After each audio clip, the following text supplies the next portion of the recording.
This morning we're talking about our relationship with God. Psalm 51 is a psalm that was written from David's heart, inspiration of the Holy Spirit. And it relates to his sin with Bathsheba, where he committed adultery with her and ended up killing her husband in the process, defaming Israel and just destroying his reign as a king, pretty much. It's all downhill from there. And we talked about ways that we can have forgiveness, forgive ourselves, ways that we can maintain our relationship with God, and talked about practical things that we can do to help with that. And that's important for us to know, because moving into the sermon this morning, we want to also think about how we can help other people maintain a healthy relationship with God, because that's what it's all about. It's not about whether we can escape Psalm 51, that he said, to you only have I sinned. Against God alone. Now, he sinned against Uriah, he sinned against Bathsheba, he sinned against Israel, he sinned a lot of sins. But the most important one was God. And part of that was because he was afraid, he knew that those other people weren't going to be able to do anything, but he was afraid of God's punishment. That may be part of it. But more than anything, he recognized that of all the people on the earth, all the people that he hurt, that he sinned against, that he did the most to, was against God himself. And that relationship was damaged, and it tore him apart. And there are people in this world that are facing the same things, and they may be in these pews here. How sad it is that many people come to God, and they're here, and they participate, and one day they start fading away, and they miss services here and there. And before you know it, you look up and they're not anywhere to be around, and nobody has any idea where they are. It happens. Every congregation I've ever been in, it happens. It's part of the dilemma that we face. And here we have two elders who are not making excuses for them and not pitying them, who are having some severe problems right now physically that will limit them. There's just no way around it. You have a preacher who does a lot of things to prepare for lessons and sermons and I try to get out and visit, but I'm limited too. There's only so much any of us can do. But all of us together can make a huge impact on the people who are here, who should be here, who aren't. We need to talk about how we can help others. Let's go to Hebrews chapter 12, and this hopefully will be an encouragement. I don't intend for this to be browbeating or anything like this, but I want you to think through these verses with me. Verses 14 through 15. And in fact, I'm going to start with verse 12. The emphasis we're going to see is verses 14 and 15, but he says, therefore, in verse 12, strengthen the hands which hang down and the feeble knees, and make straight paths for your feet, so that what is lame may not be dislocated, but rather be healed. Now, you can discuss you can talk about whether or not he's talking about them doing it for themselves or them doing it for other people. I think the answer is yes. He's talking about both. You're taking care of yourself and you're taking care of other people as well. In fact, he says, look at verse 14, pursue peace with all people and holiness, without which no one will see the Lord, looking carefully lest anyone fall short of the grace of God, lest any root of bitterness springing up cause trouble, and by this many become defiled. That's what we're going to look at today. The whole book of Hebrews was written to encourage Christians not to fall away from God, to give them all kinds of reasons and assurances and promises, especially related to Hebrew Christians, Jewish Christians who were converted to Christianity, and they were being tempted to go back into the world or go back into Judaism because they were being persecuted a lot by their own friends and family. And so the book seems to be written so that these people would be encouraged to see, there's nothing to go back to. And that's true. There's nothing to go back to. Everything we have is in Christianity. Everything that God has promised is in Christianity. It's in the Christian service that we can look to God and He will save us and redeem us. And Jesus is far better than Moses, and the new covenant is superior in every way to the law. The law of Christ is superior in every way to the law of Moses. That's the main gist of this book. And he ends by encouraging all of us to be participants in this, because we are all family. We all are in this together, and we have responsibilities as such. So let's think about this as we go through. First of all, we're going to see what we are to pursue. He says, pursue peace with all people. Now, what we have to look at is, remember, we have qualifiers in the Bible. There's not one passage that you go to and you read it and it tells you everything you need to know about anything. You have to piece things together because the Bible is written over a long period of time, and this is a big book. So you're going to put some things together. You're going to look at this passage. You need to understand the passage before you start jumping around and seeing other passages. And you need to understand those passages before you start applying them. But still, you start with this place here. The word peace, then, is talking about reconciliation that's going to take place. So we're talking about peace on our insides, also peace between each other, and also peace between us and God and between others and God. Which peace is he talking about? What kind of peace is he wanting us to pursue? All of it. That we are pursuing peace in every imaginable way. So we're not doing this by pleasing people to try to get peace. We're not doing this by abdicating or saying, I refuse to talk about this certain thing, or I refuse to bring up this certain truth because I want to have peace with people. It's not peace at all costs, but it is peace that God wants. And we have peace with God, and we should have peace with one another. If we have peace with God and we don't have peace with one another, we're lying to ourselves. We don't have peace with God. And if we have peace with God, with everyone else around us, but we don't have peace with God, what good does that do for your life? Because in the end, when you're standing at the judgment, God's decision is not of whether you go to heaven or hell, is not going to be based upon how many people in this world like you. It's going to be based upon whether or not you have true and lasting peace with Him and with others. God expects us to pursue peace. So when we're thinking about helping other people, we need to help them see their relationship with God and how they can be at peace with Him. And the only way that they're going to have peace is to seek peace. And the only way that they're going to seek peace is if they understand how to seek that peace, what it means to have peace with God. And I'm afraid sometimes the way we present Christianity, instead of it being good news, it's all bad news. And we seek peace with God because we see this angry, vindictive God who is wanting to punish us. And if we don't do all the right things in the right order, in the right timeline, then He's going to zap us and kill us because He doesn't want anything to do with us anyway. If that's our perception of God, it's going to be really hard to have peace with Him. That's not a God who said, that kind of image of God is not a peaceful God. He's not at peace with us. Putting up with people is far different than embracing people, right? Have you ever had anybody in your life that you just had to put up with? Yeah, we all have. Man, just don't like this person. I just got to put up with them. People have put up with me for years. I get it. When you do that, though, when you have to recognize that that's not really peace. That's not the kind of peace God wants. God doesn't just put up with us. He embraces us, and He wants us in His life. And when we can convey that to other people, we'll help encourage them to pursue it. We also need to pursue holiness. He says, pursue peace with all people and holiness. Again, I think it's emphasizing the fact that we're talking, what I was saying before about peace. Holiness is not just about a feeling that you have when you come and worship God. And we have this song that says, take time to be holy. Speak oft with your God. And I agree with the sentiment of it, but whenever I approach God, I should be holy, and this is a time of holiness. We could see it that way, and it certainly has great feeling. But I tell you what, if you're not holy before you approach God, don't bother approaching Him thinking that you're going to be holy when you do approach Him.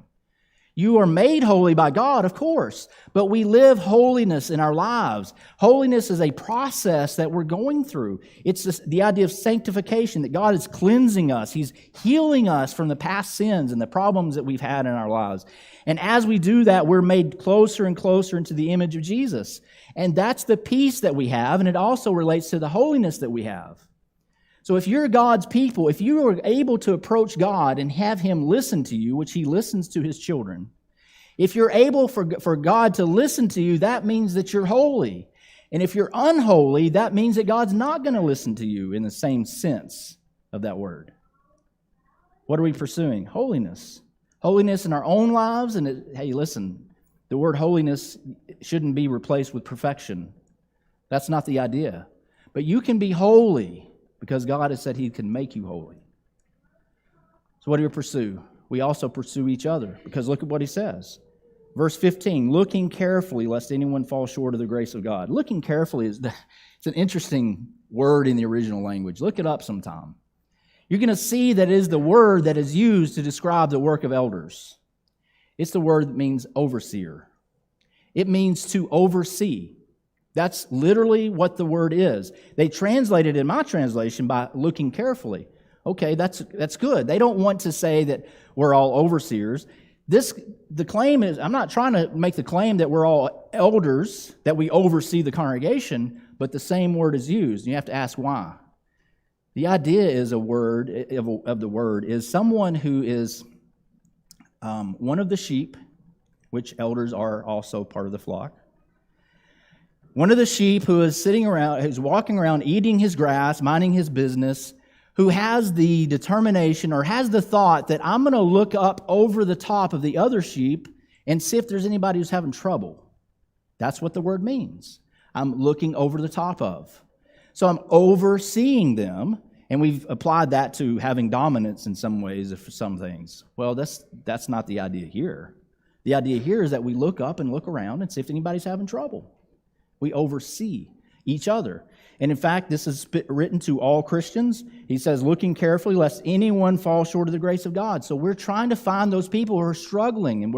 And so these are the things that we pursue. We pursue each other. And I would say that if you wait until people are lost or people are falling away before you try to pursue a relationship with those people, shame on you.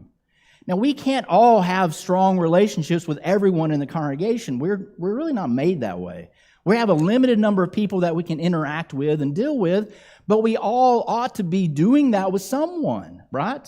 If the only people you ever interact with are the people that you like, it's probably because they're a little bit like you and you like yourself. But how about we look around and try to find people that we could help to build a relationship with, to learn to love, to learn to like. And this is what is one of the most important things for a new convert.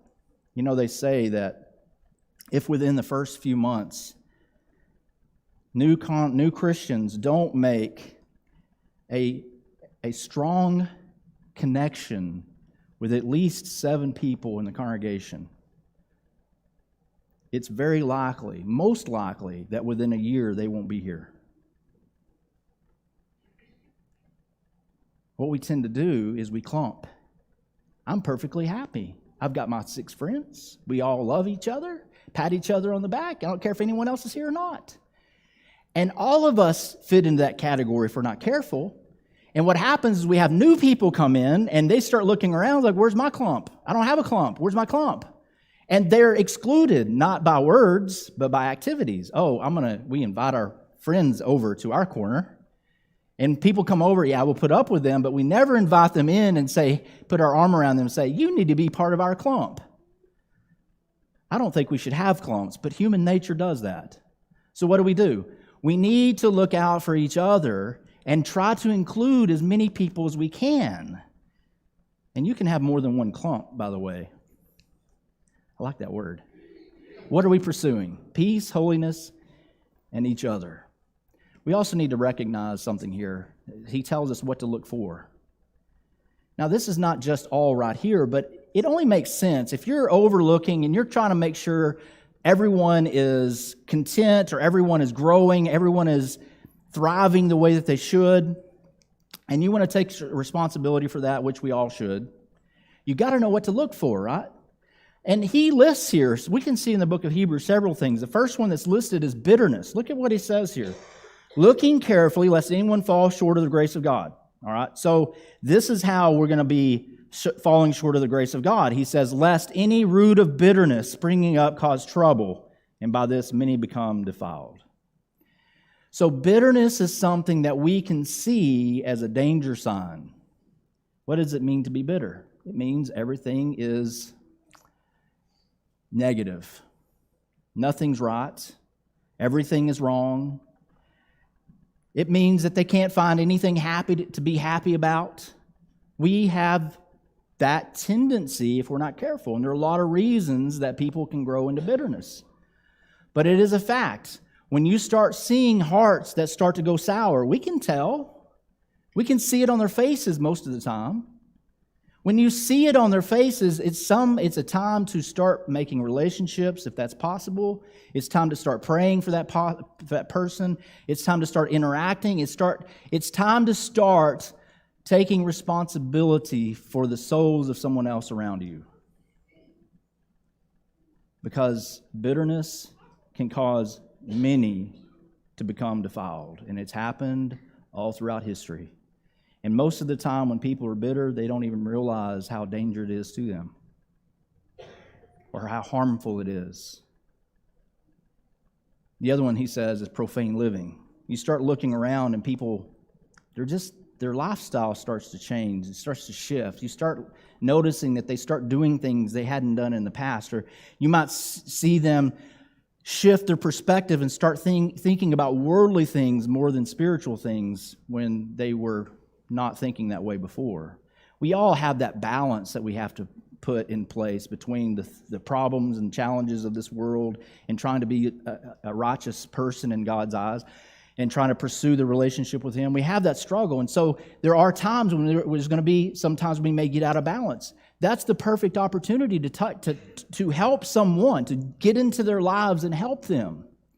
When you see people starting to live profanely, it's actually described here as one who's like in verse 16, lest there be any fornicator or profane person like Esau, who for one morsel of food sold his birthright. So people would sell their souls for what, if they think that what they desperately need in life they can get, they'll often sell everything they have to get it.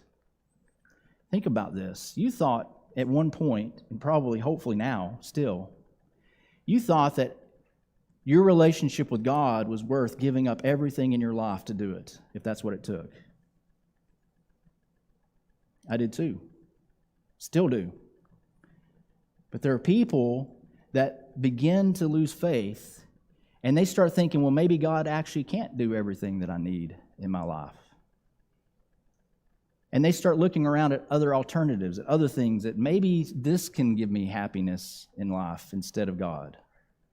And if they are convinced that that thing will give them happiness over God, most people will turn their back on God and pursue it. How do we help? We get into their lives and help them remember and see the value of being a Christian. The best way to do that is not to go up to them and slap them, say, how dare you turn away from God?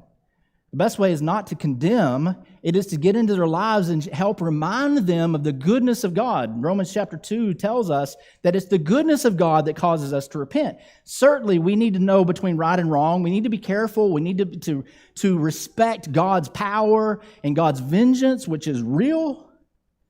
But we also need to remember that the reason that we are following God is not because we're scared of being punished, but because we are pursuing we're pursuing God because of who He is and how much He's done for us in our lives. And the more He does for us in our lives, the more we pursue Him.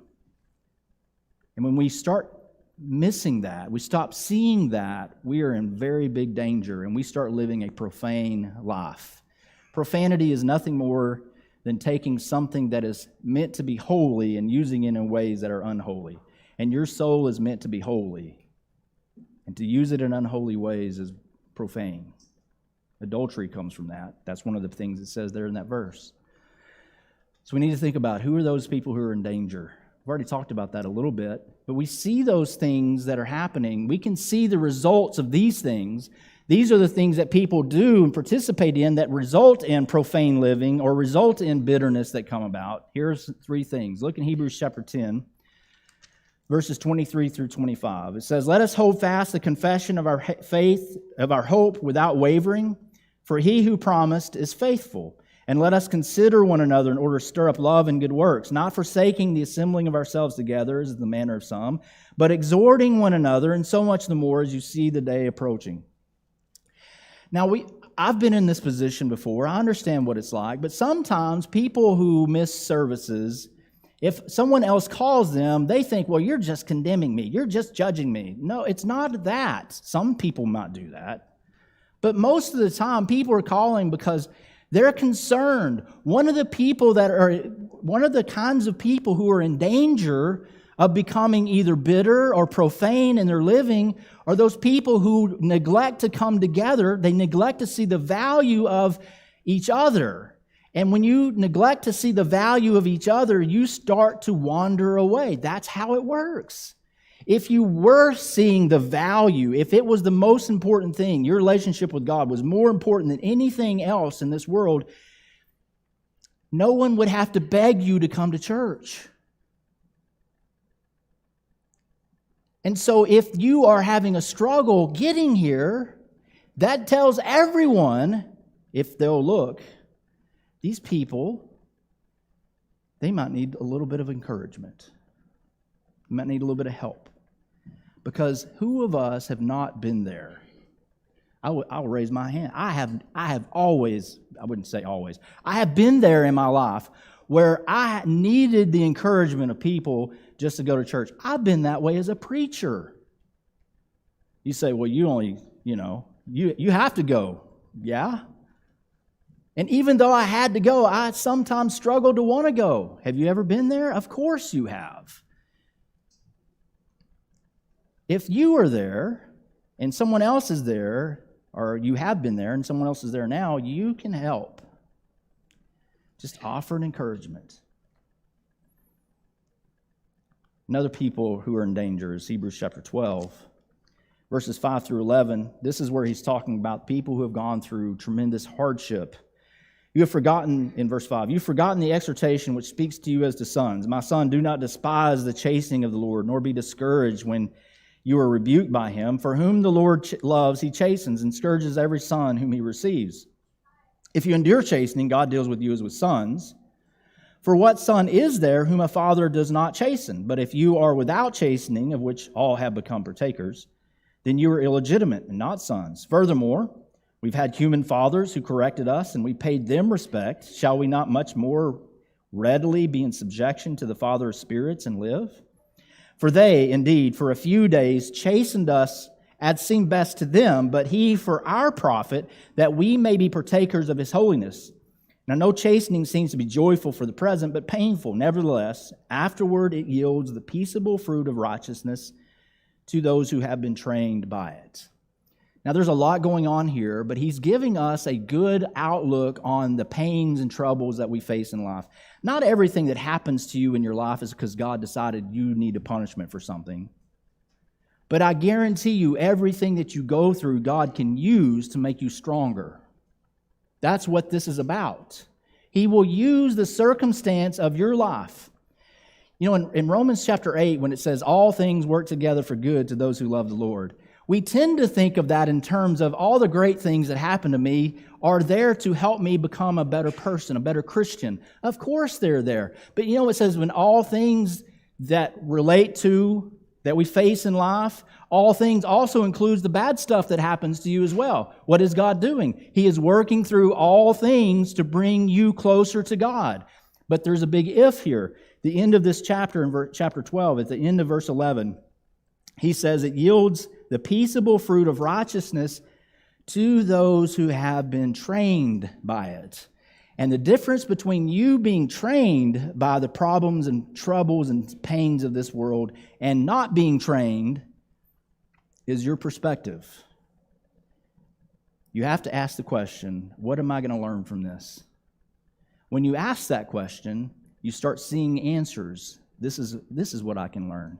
This is what I can learn. It may take a while, but you can see it.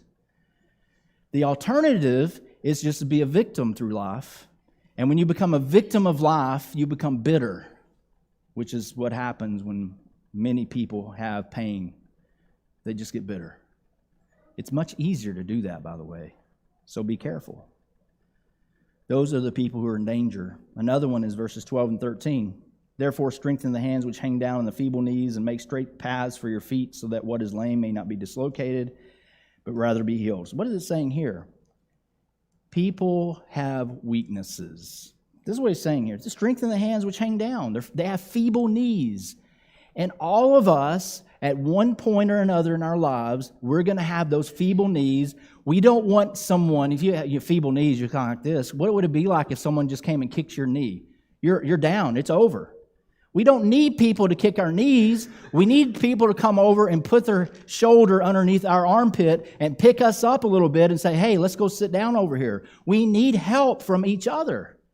And we offer that by being there for people. We offer that by recognizing that they have a need. Sometimes you have no idea how to help.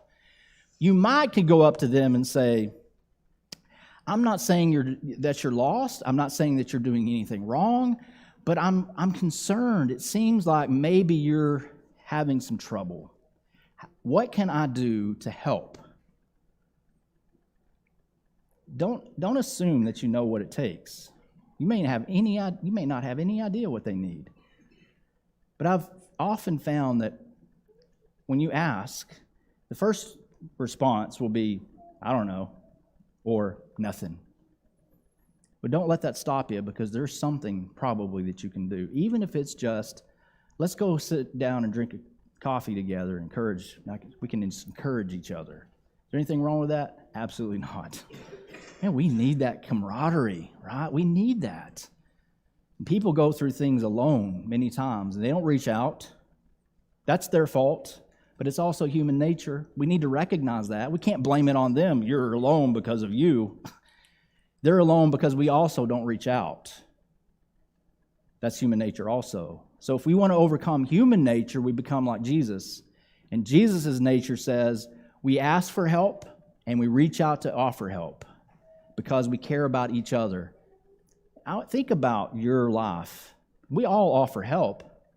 If the people that you help in your life are only the people who are in your group, are you really any better than anyone else? People who are in danger need help, and we can look out for them.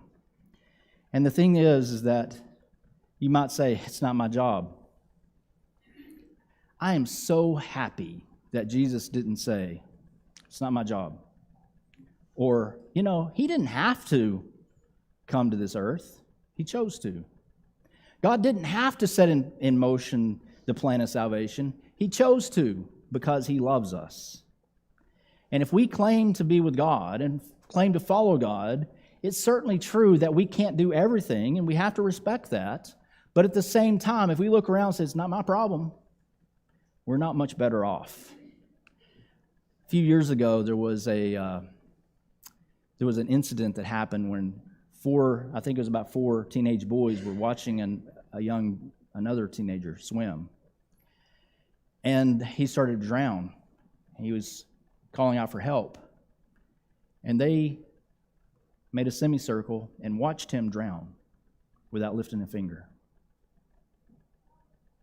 And people all over the place were saying they should go to jail. They didn't break any laws.